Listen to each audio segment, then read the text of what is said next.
Alors le projet Arbrotilus est né d'une multitude de rencontres de personnes qui vivent, côtoient la forêt au quotidien, soit des agents ONF, des chercheurs de l'INRAE, des élus, des chasseurs, des naturalistes, tout un tas de personnes croisées au fil des chemins et des rencontres au cœur des forêts des quatre coins de l'Hexagone.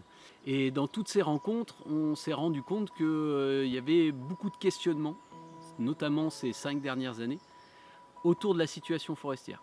On est tout un petit groupe faisant partie de l'association Les Voyageurs des Cimes qui sont à côté écureuils, donc on part chercher des graines tout au long de l'année et on emmène grimper les gens dans les arbres depuis de très nombreuses années. Et quand on est dans les arbres avec les personnes, on se rend compte qu'il y a une autre temporalité qui apparaît, la temporalité de l'arbre, du végétal. Et il nous a semblé assez pertinent de venir débattre de ces problématiques forestières au cœur du sujet, au milieu de la forêt. Voilà comment est née l'idée de ce vaisseau de l'Arbrotilus. Il y a vraiment une volonté de créer un espace hors du monde qui bouge, un espace hors du temps, ou du moins hors du temps de notre civilisation humaine, mais plutôt de se mettre à la temporalité de la forêt, prendre un temps suspendu. On a imaginé aussi une structure qui puisse être transportable, démontable, légère, et qu'on puisse installer pour des périodes plus ou moins longues pour venir se questionner sur ces espaces forestiers en particulier. Notre objectif, c'est récolter des visions à très long terme, que ce soit des personnes du monde de la forêt, des agents forestiers, des sieurs, des bûcherons, des chercheurs ou alors des philosophes, des sociologues, des personnes de la société civile. Vers quel chemin il serait souhaitable d'aller dans le lien humain-forêt.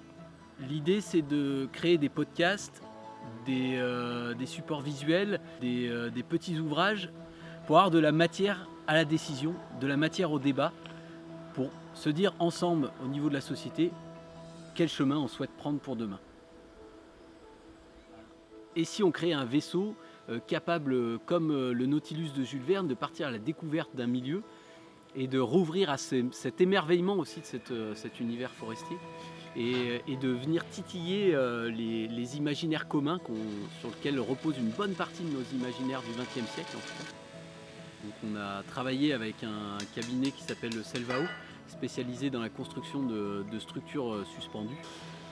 Et aujourd'hui, on en est dans la phase de construction, qu'on est dans la réalisation du squelette de l'Arbrotilus.